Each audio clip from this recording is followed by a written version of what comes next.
The quiet exit, what leaves when we stop touching ourselves if the most dangerous health decline after 60 doesn't start in the heart, but in the hands. Stay with me because today we're going to talk about something that almost no one says out loud, something older men feel but rarely name, and something that if ignored can slowly steal your energy, damage your hormones, disrupt your sleep, numb your mind, and even threaten your sense of worth. And it all begins when you stop being intimate with yourself. My name is Dr. James Warren.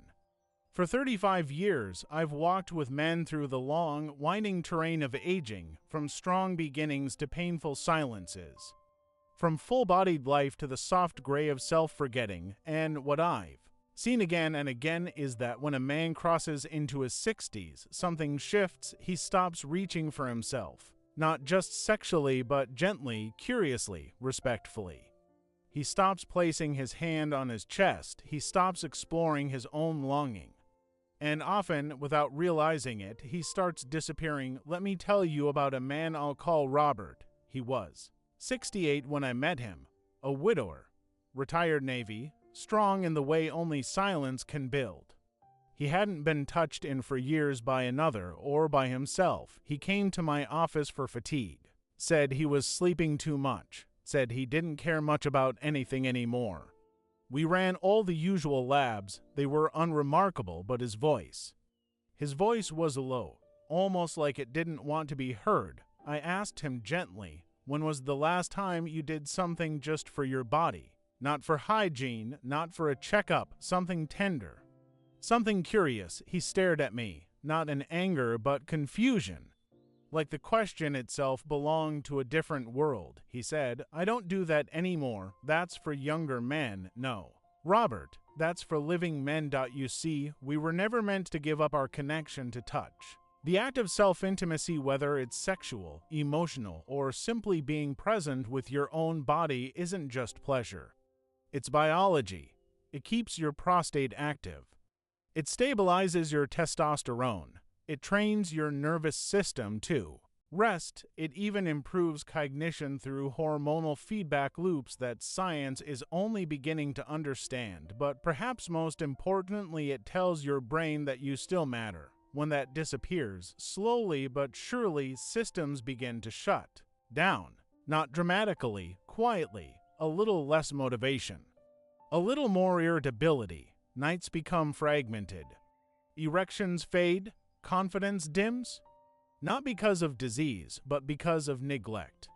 Gentle, unintentional self-erasure. And I want to be clear, this isn't about performance. It's not about proving you can still do it. It's about presence, permission, softness. You were never meant to age into numbness.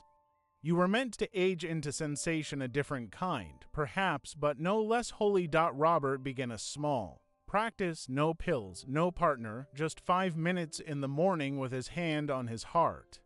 Some evenings, a warm bath followed by soft touch, not goal-oriented, just attention. Within weeks, his sleep improved. His blood pressure dropped. He began painting again.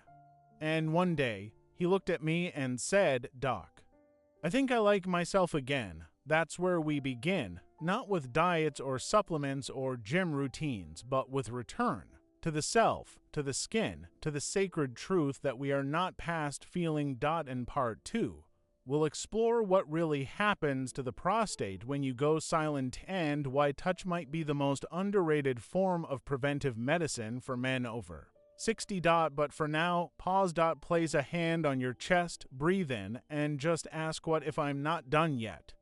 Let's find out together. The prostate doesn't like silence. It starts so quietly. A few more nighttime trips to the bathroom. A slower stream. A dull pressure in the lower belly. You tell yourself it's just aging, nothing urgent, but the body always knows when it's been left behind. Let me introduce you to Kenneth. 72 years old, former woodworker. A man of few words but deep care. He once built his granddaughter a treehouse entirely by hand. Yet in my office, he seems smaller. Not in stature but in presence. I don't feel like myself anymore, he said. Like something went dim. We ran blood work, checked hormones. But what stood out most wasn't on any chart, it was his reluctance to talk about his own touch. "I don't do that anymore," he said. "Seems childish now." What Kenneth didn't realize is that his body had been waiting, not for sex, not even for pleasure, but for movement. For activation.uc, the male prostate is a deeply responsive organ. It doesn't just sit there. It thrives on circulation, on engagement, on periodic release. When a man stops engaging with himself, when he shuts down that part of his life, the prostate slows, fluids stagnate, inflammation builds. And over time, this can lead to enlargement, chronic discomfort, and even increase the risk of certain cancers. Now I want to be clear. I'm not suggesting self-intimacy is a magic bullet. But in the same way we stretch our legs to avoid stiffness, the prostate requires a kind of attention, a kind of loving maintenance. There is actual science behind this. Studies show that men who maintain regular, intentional ejaculation, especially into their 60s and 70s, experience better prostate health. Why? Because it keeps the internal plumbing flowing. It reduces pressure. It maintains the delicate balance of hormones that regulate not just the prostate, but mood, sleep, even immune response. And here's what's truly astonishing: Kenneth didn't need a radical intervention. He needed permission to re-enter his body, to stop treating it like an old machine and start treating it like a trusted companion. We started simple.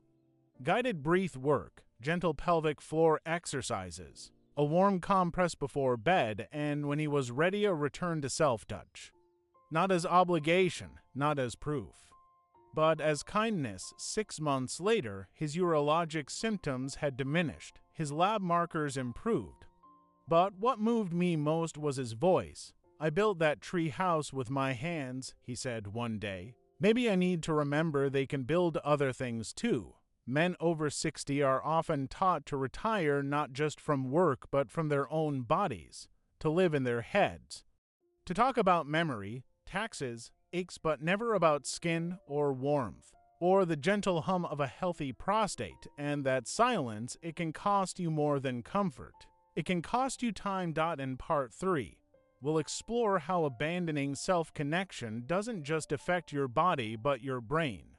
We'll talk memory, clarity, and the hormones that light the mind from within, because vitality doesn't fade because of age. It fades when we forget we're still allowed to feel.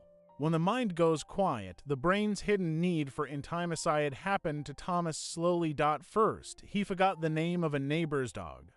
Then it was where he put his keys. Then, one day, he stood in the cereal aisle, staring at boxes, not remembering what he came for. Thomas was 70, an accountant for most of his life, sharp, detailed, methodical. He came to me not for memory loss, but for low mood. "I just feel dull," he said. "Like I'm running on half a battery." He had no major health issues. Normal labs, normal scans, but as we talked, I asked a question I often do with men. His age. "When's the last time you touched yourself, not out of habit, but with presence?" He looked away.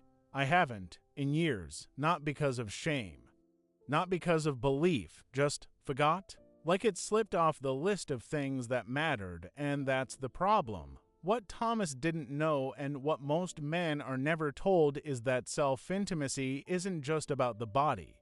It's about the brain. Every time you engage in intentional, mindful touch, sexual or not, you activate a symphony of neurochemicals: dopamine, oxytocin, serotonin, even small pulses of endorphins. These aren't just feel-good molecules, they are deeply involved in cognition, emotional balance, and memory. Oxytocin, in particular, is known to reduce stress, lower cortisol, and improve hippocampal function, the very part of the brain responsible for memory formation. When a man cuts off touch, especially if he lives alone or lacks affectionate relationships, he often unknowingly cuts off one of the brain's most vital forms of nourishment. I told Thomas this gently, that the dullness he felt may not be depression, It may be deprivation of connection, of sensation, of the little pulses of life that tell the brain, I am still alive, I am still wanted. We started slow. Not with touch, but with warmth, awaited. Blanket, slow, circular breathing, then warm oil on the hands before bed. And finally, when he was ready, a return to self-contact, not to fix anything, but to awaken. Over months, he changed, not dramatically, not overnight, but steadily. His mood lifted, his sharpness returned, he smiled more. And in one session he told me, I'm dreaming again. That's what I want to tell you. The absence of self-intimacy after 60 isn't just about the bedroom. It's about the brain, the soul, the gentle, daily dialogue between body and mind. Touch, when done with intention, is a message to your nervous system. It says, you matter. It says, stay awake. It says, feel this moment. And that message keeps the lights on inside. In part 4, we'll talk about hormones, especially testosterone, and why so many men feel drained, irritable, or foggy after 60. It's not just aging, often it's a hormone system that's gone quiet because you have gone quiet, but you can turn it back on. With attention. With care. With presence. Let's keep going. The hormones that wait for you. You don't feel broken. Just less energy in the morning, less curiosity, less desire to plan. You sleep, but it's not deep. You eat, but it doesn't satisfy. You love your life, but it feels like watching through a window.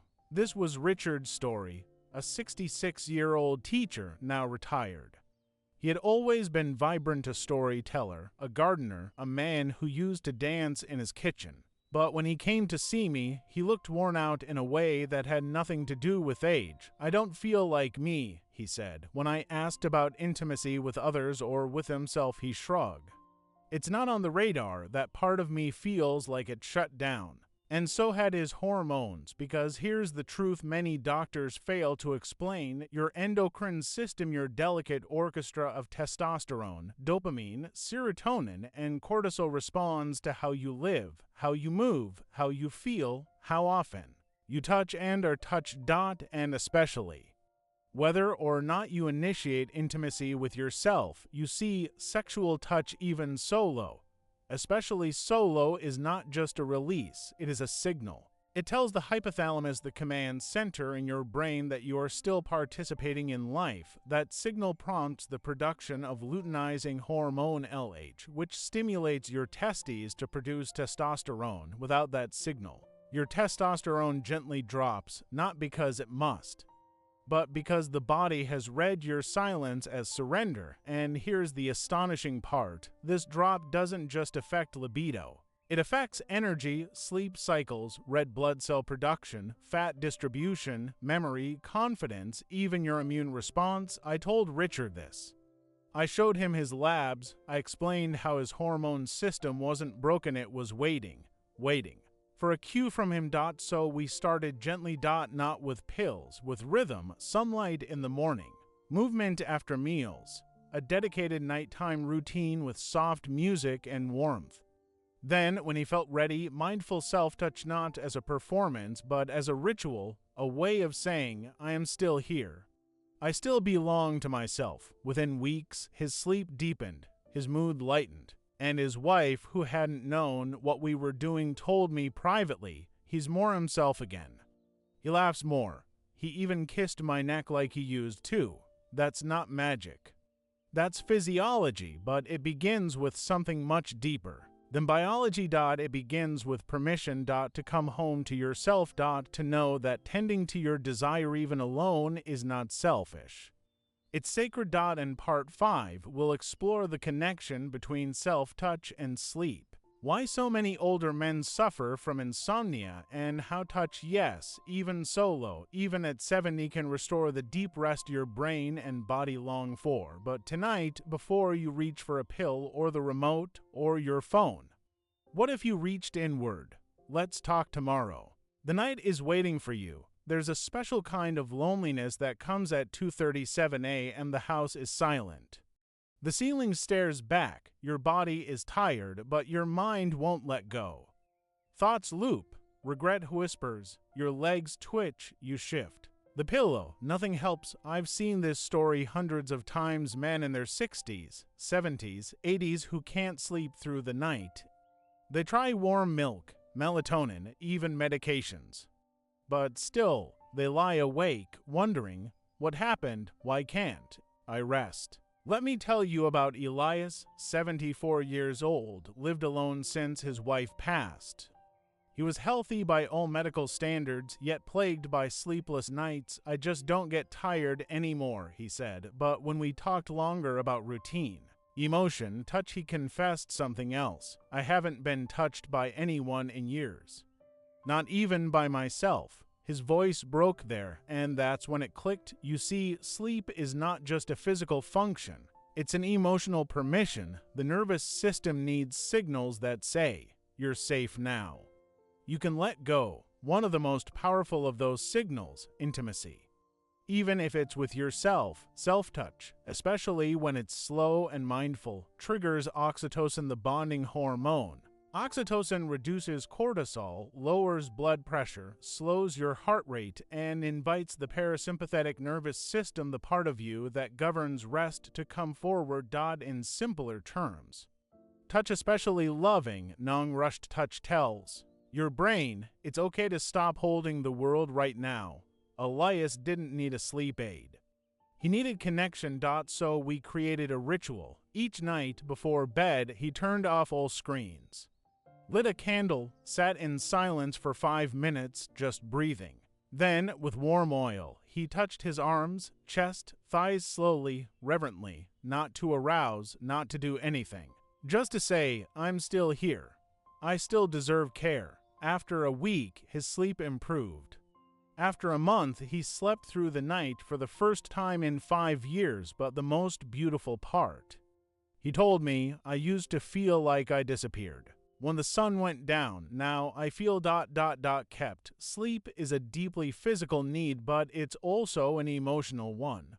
And for older men especially, who carry unspoken grief, stress, and the weight of having been strong for so long. The body needs reassurance, and nothing reassures quite like the language of your own hands. In part 6, we'll talk about something even more fragile, your sense of worth.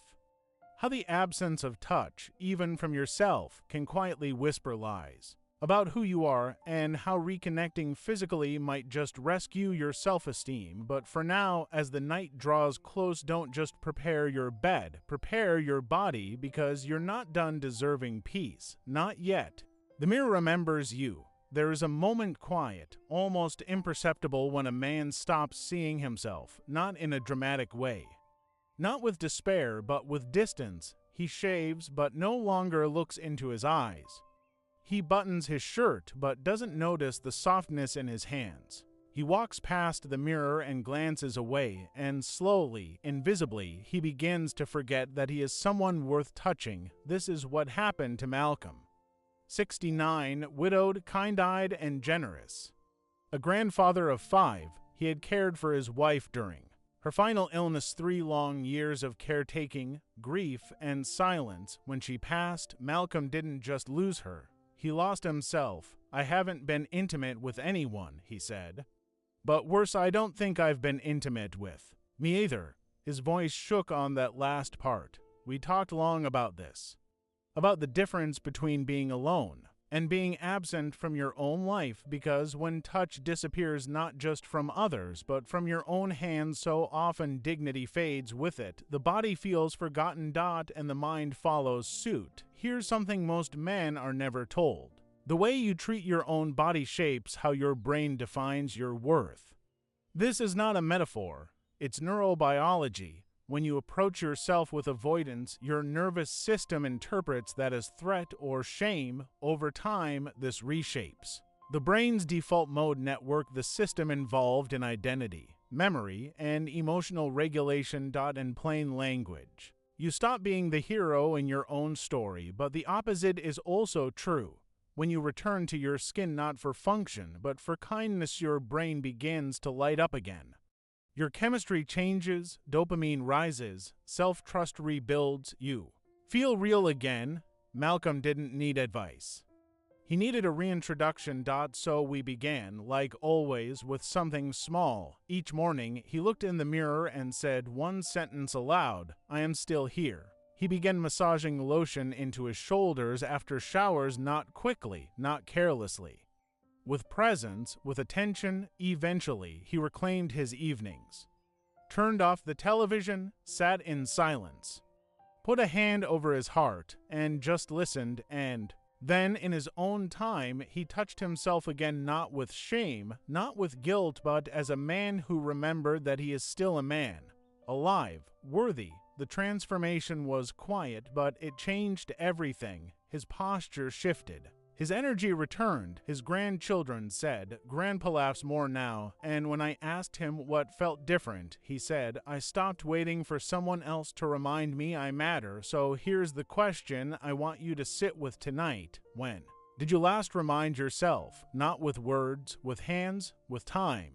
With warmth, because you do not need anyone's permission to be worthy of affection, not even your own past. You are still here, and that matters. In our final part, part 7, will come full circle, tying together the body, the brain, the heart, and the spirit. I'll offer a gentle invitation for where to go from here, because healing isn't about fixing what's broken. It's about returning to what never left. The return home. You were never broken. If you've made it this far, let me begin by saying something simple and true. I see you, and I honor the courage it takes to walk through this conversation. Not with bravado, not with noise, but with honesty. You've heard stories in these past few chapters of men who were tired, silent, disconnected. Men who thought their best years were behind them, who feared they had nothing left to give or receive, but also men who touched their own skin and remembered, men who breathed into their own chest and found stillness, men who reached inward and said, "I'm still here." This, my friend, is not a video about sex. It never was. It's a video about presence, about a kind of healing that doesn't come from medication or youth or someone else's approval, but from you. From the part of you that knows how to listen, to feel, to return, because self-intimacy is not a backup plan for loneliness. It's not a sad substitute. It is one of the most ancient, sacred expressions of being alive. When you touch yourself with kindness, your brain feels safer. When you explore with reverence, your hormones reawaken. When you breathe into sensation, your sleep deepens. When you see your body not as something used up, but as something still capable of joy, you rebuild your sense of worth. This isn't about becoming young again. It's about becoming you again. Fully. Deliberately. Tenderly. So wherever you are tonight, whether in a busy house or a quiet apartment, whether married or widowed, whether hopeful or numb, I want to offer you one last image. Imagine your younger self, not the one who performed, but the one who first felt wonder. The boy who explored his body with curiosity, not shame. Who didn't know what's supposed to meant. Only what is. He's still here, and he's waiting for you to come back, not to start over, but to start again. With wisdom, with softness, with life. And if you need permission, let this be it. You can reconnect, you can reclaim, you can rest, and you are not too late. You are right on time. Author's note: if this series touched something in you, if you felt seen or understood, or simply not alone, I invite you to help this message reach someone else. Like the video, share it with a brother, a father, a friend, leave a comment, even a single word, so I know you were here, and please subscribe. Not just for content, but for community. We're building something sacred here, men who refuse to disappear, who choose presence over silence, and who know that growing older can also mean growing deeper. Thank you for walking this road with me. With all respect and warmth, Dr. James Warren. Stronger with time. If this message spoke to your heart even in a quiet way, I invite you to support our growing circle here on Stronger with Time. Click the like button to help others find this path. Subscribe if you'd like more content that meets you where you are, with honesty, respect, and care, and if you feel moved, leave a comment. I read everyone, because here, you're not just a viewer, you're part of the conversation, and your presence matters.